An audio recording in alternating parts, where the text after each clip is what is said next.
नमस्कार, 5 की बात में आपका स्वागत है। मैं हूं अखिलेश शर्मा। सबसे पहले बात करते हैं केंद्र सरकार के संसद में किए गए उस दावे की जिसने एक आम आदमी को अंदर तक झकझोर दिया है। कोरोना की दूसरी लहर में ऑक्सीजन की कमी की वजह से बहुत से लोगों ने अपनों को अपने सामने ही दम तोड़ते देखा, लेकिन केंद्र सरकार ने संसद में कल कहा कि ऑक्सीजन की कमी से एक भी मौत नहीं हुई।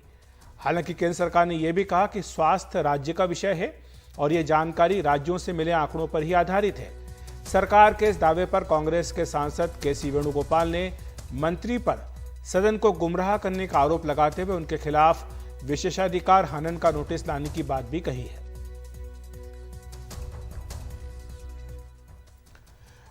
राज्यसभा में सरकार के जवाब पर राहुल गांधी ने एक ट्वीट भी किया है। उन्होंने लिखा कि केवल ऑक्सीजन की ही कमी नहीं थी, संवेदनशीलता व सत्य की भारी कमी तब भी थी, आज भी है।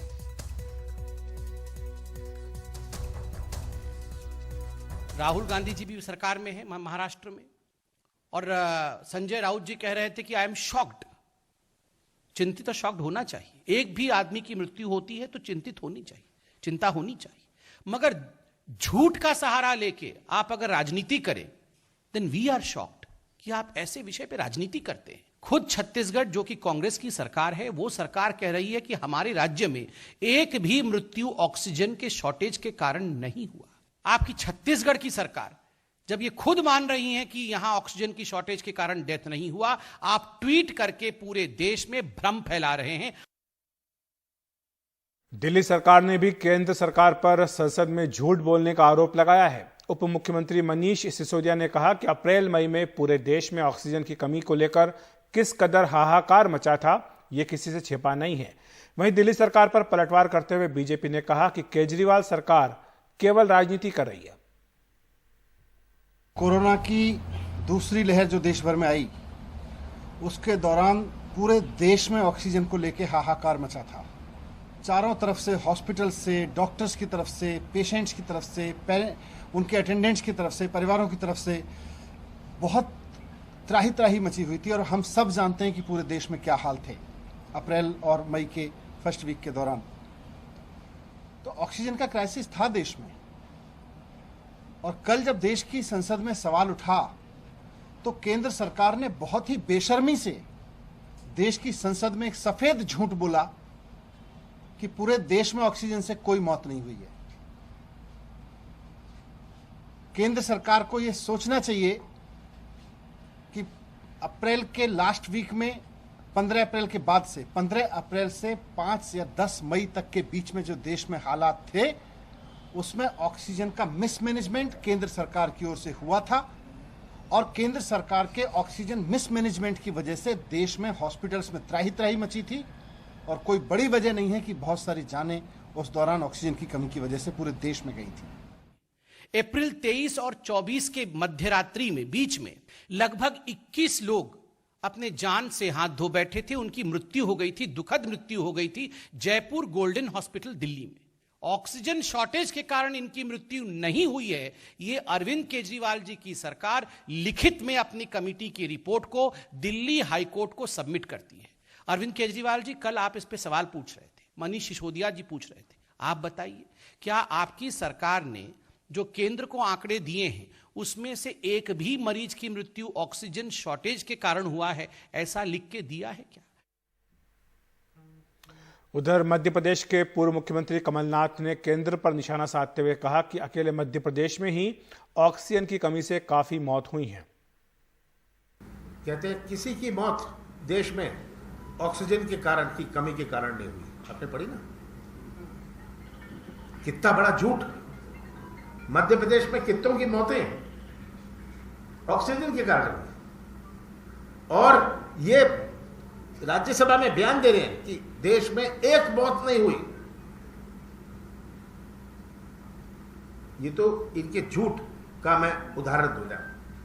और ये दबाने और छिपाने, दबाने के अंत में आऊंगा, ये जो जासूसी का मामला है, छिपाने का आंकड़े छिपा लो।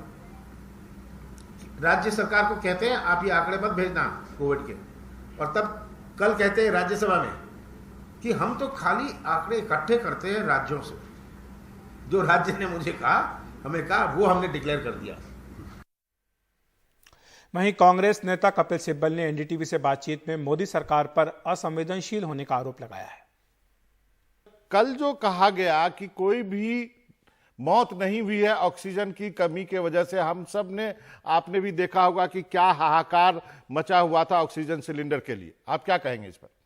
भाई इस सरकार का कौन विश्वास कर सकता है? आपको याद होगा कि जब हमारे माइग्रेंट लेबर, जो माइग्रेंट मजदूर हैं, जब वो सड़कों पर चल रहे थे और सैकड़ों मील चलकर जा रहे थे, कोई साइकिल पे था, किसी ने कोई गुठली पकड़ रखी थी, कोई अपने बेटे को ले जा रहा था, और कोई ट्रकों में बैठ रहा था, तो ट्रैक्टरों में बैठ रहा था, उस समय भी सरकार ने कहा था कि कोई सड़क पे है ही नहीं।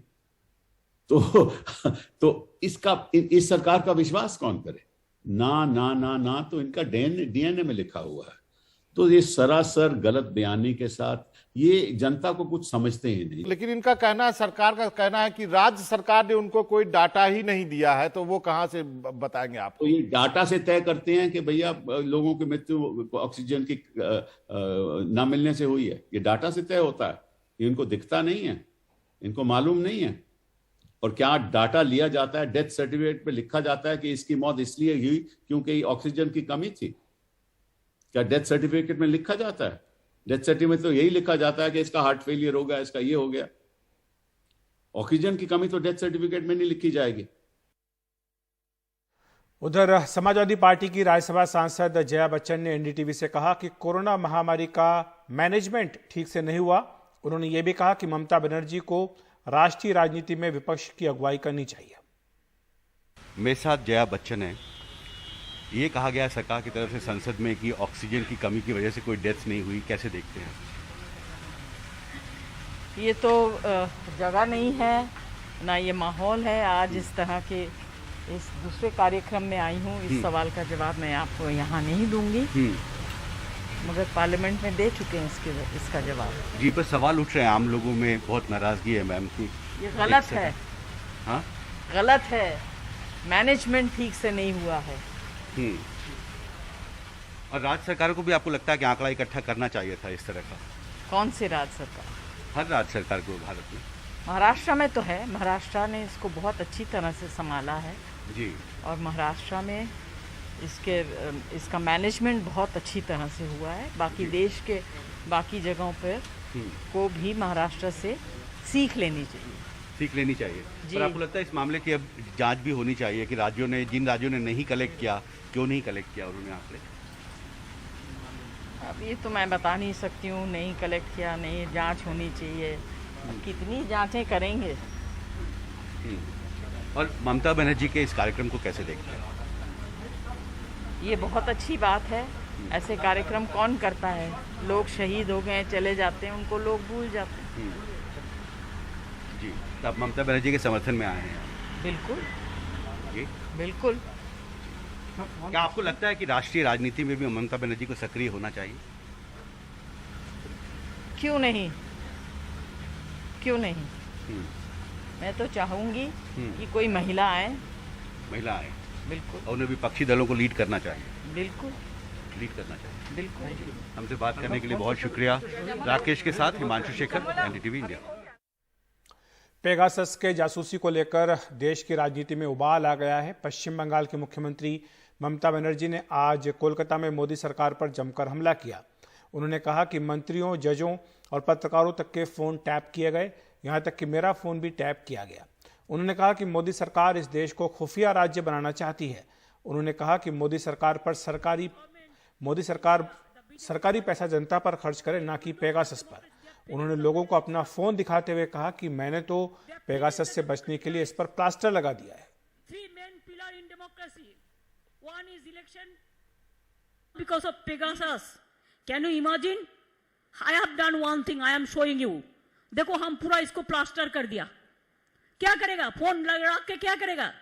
कैमरा में पूरा तुल लेता है। हम ऑडियो में भी बात करते हैं तो, फेस टाइम में भी करते हैं तो, वीडियो में भी करते हैं तो, मैं कैमरा का ही पूरा प्लास्टर लगा दिया। एक गवर्नमेंट ऑफ इंडिया को भी प्लास्टर लगाना चाहिए, नहीं तो देश बर्बाद हो जाएगा, देश को बर्बादी हो जाएगा। सर्वाइलेंस स्टेट करने चाहते हैं आप। इंस्टीट्यूट ऑफ डेमोक्रेटिक स्टेट, इसको सर्वाइलेंस स्टेट करने चाहते हैं। গণতন্ত্রের বদলে মনে রাখবেন গোয়েন্দাগিরি চলছে। সবার মুখ বন্ধ, আমাদের সকলের মুখ বন্ধ। সকলের মুখ বন্ধ করে দিলে আমি রবীন্দ্রনাথ ঠাকুরের ভাষায় গাইব, কণ্ঠ আমার রুদ্ধ আজকে বাসি সঙ্গীত হারা অমাবস্যার কারা। লুপ্ত করেছে আমার ভুবন দুঃস্বপ্নের তলে, তাই তো তোমায় শুধাই অশ্রু জলে। যাহারা তোমার বিষাইছে বায়ু নিভাইছে তব আলো, তুমি কি তাদের ক্ষমা করিয়াছো, তুমি কি বেসেছো ভালো। आज आप लोगों को कहना चाहिए, आज हम लोग को इकट्ठा होना चाहिए।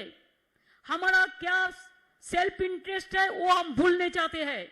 हमारा इंटरेस्ट है कि है देश को बचाना, है कि इंटरेस्ट है जनता को बचाना, एक ही इंटरेस्ट है हॉट स्टेट को बचाना, फेडरल स्ट्रक्चर को बचाना। वहीं बीजेपी नेता शुभेंदु अधिकारी ने कहा कि उनका फोन तो खुद ममता बनर्जी टैप करवा रही है। जिस तरह से वो कह रही है कि उनके फोन को टैप किया जा रहा है और ये अरे मेरा फोन तो वो टैप कर रहा है, ममता बनर्जी एडमिनिस्ट्रेशन मेरा फोन टैप कर रहा है। और जब अंदर था तब भी, अभी तो पूरा के पूरा एक बात भी फेस टाइम और व्हाट्सएप के अलावा बोलने का मौका भी नहीं है। अभी तो व्हाट्सएप भी सेफ नहीं बोल रहा है, फेस टाइम के अलावा कुछ नहीं है। सबका फोन ममता बनर्जी, छोटा छोटा लीडर का फोन भी ममता बनर्जी का एडमिनिस्ट्रेशन। हर थाना में चला जाइए, लिस्ट है। जासूसी का यह मामला अब संसद की स्टैंडिंग कमेटी में भी पहुंच गया है। कांग्रेस सांसद शशि थरूर आईटी पर स्टैंडिंग कमेटी के अध्यक्ष हैं। गृह, संचार, इलेक्ट्रॉनिक्स और सूचना प्रौद्योगिकी मंत्रालय के प्रतिनिधियों को इसमें बुलाया जाएगा। 28 जुलाई को शाम 4 बजे बैठक होगी। इसमें नागरिकों के डेटा की सिक्योरिटी और प्राइवेसी पर चर्चा की जाएगी। और इजराइल के पेगासस स्पाईवेयर के फोन हैकिंग विवाद में कई विदेशी नेताओं के भी नाम सामने आए हैं। अलग अलग देशों के 3 राष्ट्रपति और 3 प्रधानमंत्री भी पेगासस के टारगेट थे। 3 राष्ट्रपति भी जासूसी के शिकार हैं। ये वायर की रिपोर्ट के हिसाब से खबर आई है। इसमें एमैनुअल मैक्रो जो कि राष्ट्रपति फ्रांस के हैं, बरहाम सालेह जो कि इराक के राष्ट्रपति हैं, साथ ही दक्षिण अफ्रीका के राष्ट्रपति सिरिल रामाफोसा भी इस पर निशाने पर आए थे।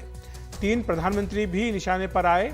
इसमें पाकिस्तान के प्रधानमंत्री इमरान खान, इजिप्ट के मुस्तफ़ा मदबुली और साथ ही मोरक्को के प्रधानमंत्री साद एडिन अल ओथमानी भी निशाने पर आए।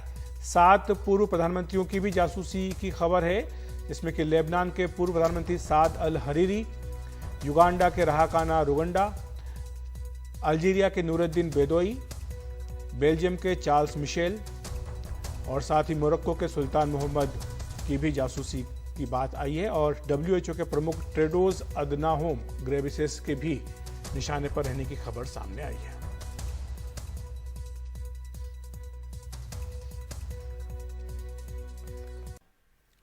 कृषि कानूनों को वापस लेने की मांग को लेकर किसान कल जंतर मंतर पर किसान संसद लगाएंगे। पुलिस सूत्रों के मुताबिक किसान कल जंतर मंतर तक आ सकेंगे। कल बसों में जंतर मंतर पर आएंगे किसान। वहां पर शांतिपूर्ण प्रदर्शन की अनुमति दी गई है। ये बसें पुलिस की निगरानी में आएंगी। वहां पर सुरक्षा के कड़े इंतजाम भी किए जा रहे हैं। पुलिस के अलावा अर्धसैनिक बलों की 5 कंपनियां भी तैनात की जा रही हैं। शाम 5 बजे के बाद ये किसान वापस चले जाएंगे। किसानों के प्रदर्शन को देखते हुए दिल्ली पुलिस के अधिकारियों ने आज जंतर मंतर जाकर सुरक्षा प्रबंधों का जायजा भी लिया। हमारे सहयोगी सौरभ शुक्ला ने किसान नेता दर्शन पाल से बात की। उन्होंने कहा कि किसान कोरोना के सभी नियमों का पालन करेंगे। संयुक्त किसान मोर्चा का ये डिसीजन है, हमने ऐलान किया था पहले ही कि हम बहुत लिमिटेड नंबर में, लिमिटेड मतलब 200 फार्मर्स यहाँ से हमारे ऑफिस से बसेज में जाएंगे, रोज जाएंगे, कल से जाएंगे, 13 अगस्त तक जाएंगे। और वो जो बसेज में जाएंगे वहाँ जाके पार्लियामेंट के बाहर किसान संसद करेंगे, किसान संसद का सेशन लगाएंगे। वहाँ किसानों के एग्रेरियन सेक्टर के साथ जुड़े हुए जो मुद्दे हैं वो डिस्कस किए जाएंगे, जिसके लिए आंदोलन हो रहा है वो मुद्दे डिस्कस किए जाएंगे और उनके ऊपर कुछ रेजोल्यूशन पास किए जाएंगे। और ये जो जाएंगे 200 किसान, ये किसानों को बाकायदा आइडेंटिटी कार्ड के हम लेके जा रहे हैं। 22 से 13 अगस्त तक का जो पूरा प्रोग्राम है उसमें कुछ स्पेशल दिन भी रखे हैं जिसमें कुछ और विशेष करेंगे आप लोग? हाँ, देखिए इसमें 2-3 स्पेशल दिन आते हैं। एक है 26 जुलाई का। 26 जुलाई को हमारे आंदोलन के 8 महीने हो रहे हैं, और उसके बाद है 9 अगस्त जिस दिन क्विट इंडिया मूवमेंट था। और ये 2 दिनों में हमने तय किया है कि उस दिन स्पेशल महिला किसानों का ही मार्च होगा मेनली।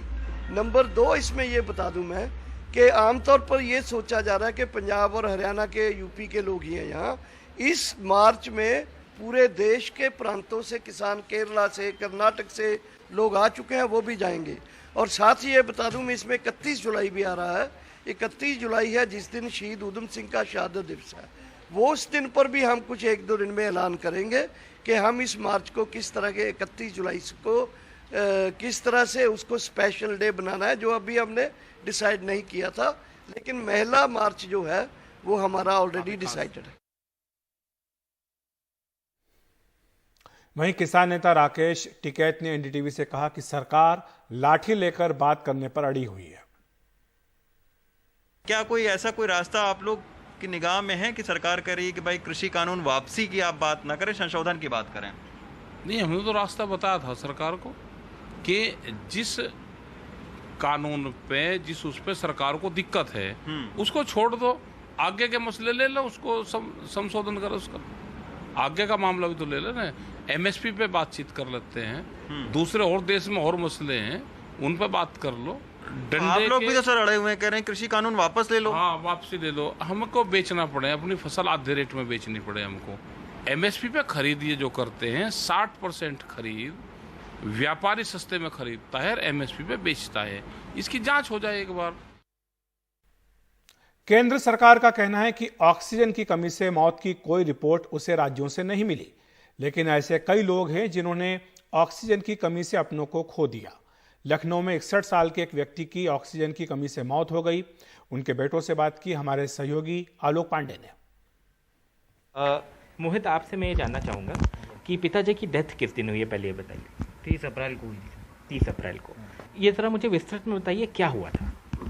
एक्चुअली हम लोग गांव में थे, 20 तारीख को उनको प्रॉब्लम हुई तो मैं गया था वहाँ पे इनका बीसीएम हॉस्पिटल में वो रिपोर्ट जांच करवाने के लिए। ठीक है। तो वहाँ पे मतलब पता चला कि हमें पापा को कोविड पॉजिटिव है। तो फिर उसके बाद वहाँ से हम लोग फिर गांव से 2-3 बाद हम वापस यहाँ लखनऊ आ गए। ठीक है। फिर यहाँ पे हम लोग उस दिन 21 या 22 को हमको लोग पता चला कि ऑक्सीजन लेवल ज़्यादा डाउन है पापा का। तो इसी चक्कर में हम कितना था उनका ऑक्सीजन? वही 60-60 या 40-60 इसी तरह पहुँच गए। 40-60 था। ठीक है।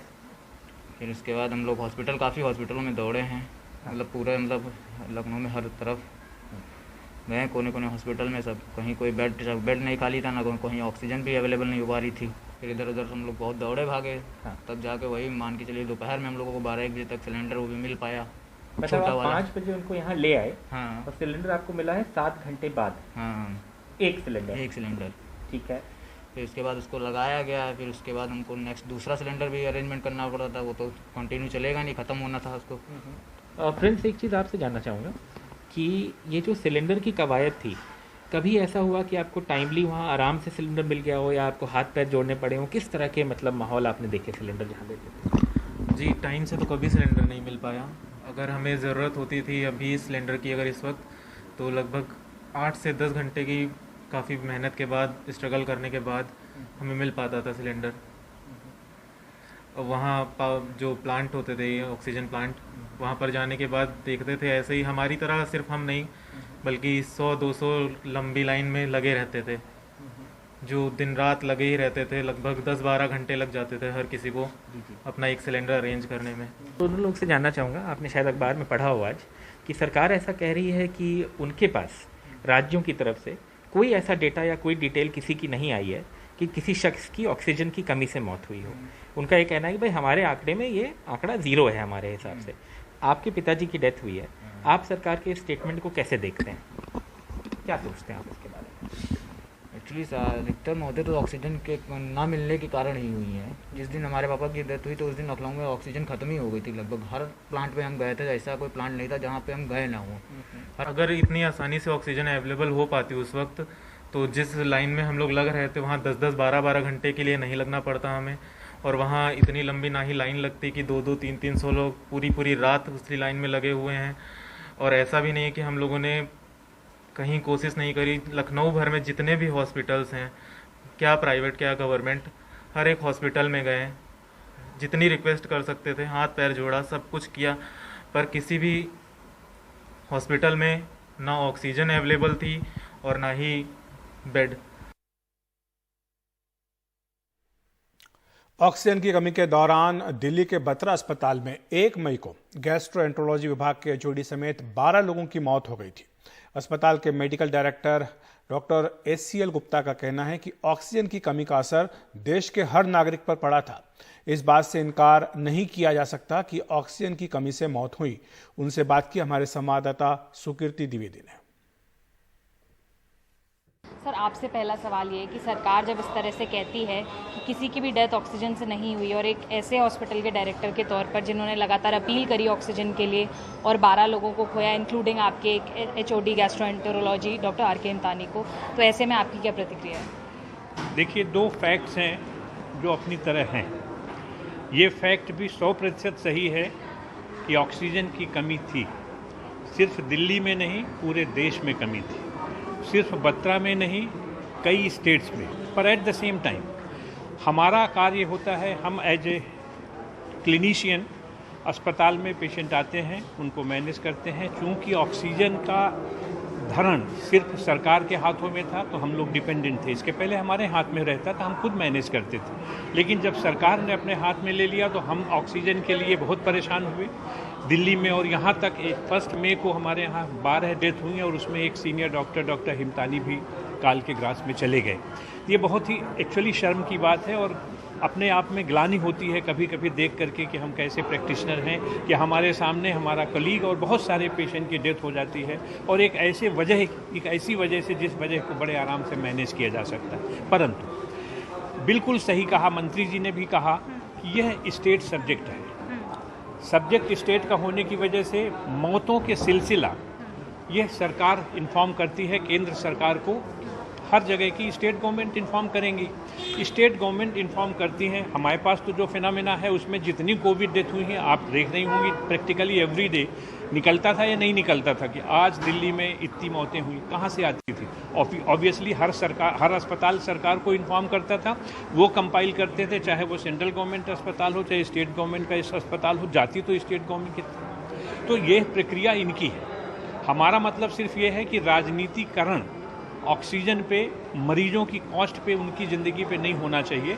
पर सर, आप ये कहेंगे कि चाहे वो राज्य सरकार हो या केंद्र सरकार हो, किसी की तरफ से भी अगर ये एक एडमिशन आता कि नहीं, एटलीस्ट एक ये प्रॉब्लम तो थी, भले ही टेक्निकलिटी या पेपर्स में ये लिखा जा रहा हो कि cause of death oxygen shortage नहीं था, पर ये मुसीबत थी और हमें इससे लड़ने के लिए अगली वेव के लिए तैयार रहना चाहिए। क्या उतना रिक्वायरमेंट आप फिर भी मांगते हैं सरकार से? मैं आपसे बिल्कुल एग्री करता हूँ, क्योंकि ऑक्सीजन की कमी यह केंद्र सरकार, राज्य सरकार का मसला नहीं है। ये मसला एक इंडिविजुअल का है, आपका भी है, मेरा भी है, इस देश के हर नागरिक का है। हर नागरिक ने सफ़र किया है और हर नागरिक, ये तो अस्पतालों में है जहाँ पर डेथ हुई है ना। आप खुद सोचिए कि ऐसी जगह जहाँ पर अस्पताल नहीं थे, लोग अस्पताल नहीं पहुँच पाए, सड़कों पे आपने देखा होगा, गुरुद्वारे में लोग देखे होंगे, लोगों ने ऑक्सीजन लगाई।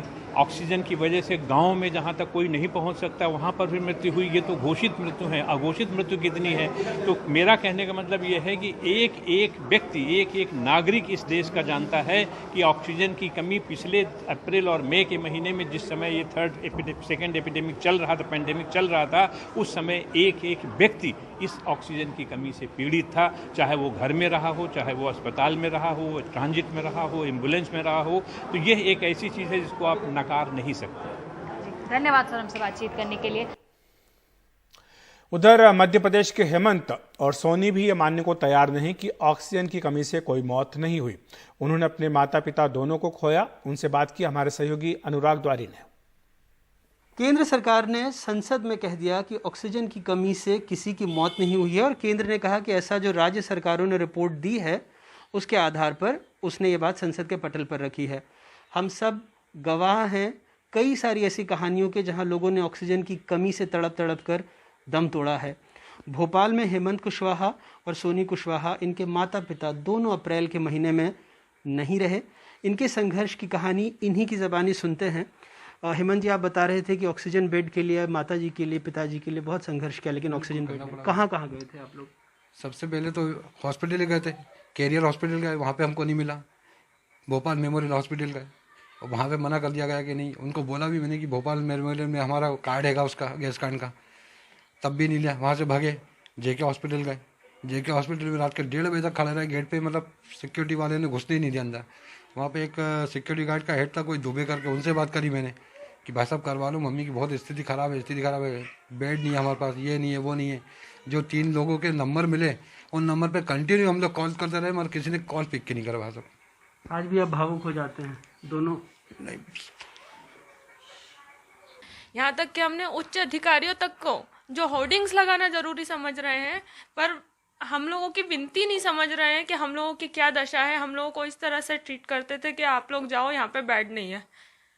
जब सरकार कहती है संसद में कि ऑक्सीजन की कमी से मौत नहीं हुई, तो आप लोगों को लगता है कि कोई जख्मों को फिर से कुरेद रहा है? बिल्कुल लगता है सर। कोई हर दूसरा आदमी पीड़ित हुआ है इस चीज़ से तो। और अनेकों कहानी हमारे सामने तो रोज़ हम देखते थे कितनी कैजुअलिटी होती थी। रोज़ की रोज़ 16, 18, 25 बॉडी निकलती थी। ये सिलसिला हमने 13 तारीख से लेके देखा है 30 तारीख तक। तो सोनी, कम से कम आपको भी लगता है सरकार को मानना तो चाहिए कि ऑक्सीजन की कमी थी, हम सब ने उस संघर्ष को देखा। बिल्कुल थी सर, पर अपनी कमियां को किसी ने माना ही नहीं है, बल्कि और जनता पे ही थोप दिया गया है उस चीज़ को। और हर चीज़ से सरकार ने हाथ खड़े करे हैं। उस समय हमने जो चीज़ें देखी हैं, जो चीज़ें फेस करी, इस तरह से लगा कि एक तरह के हम नर्क में पहुंच गए।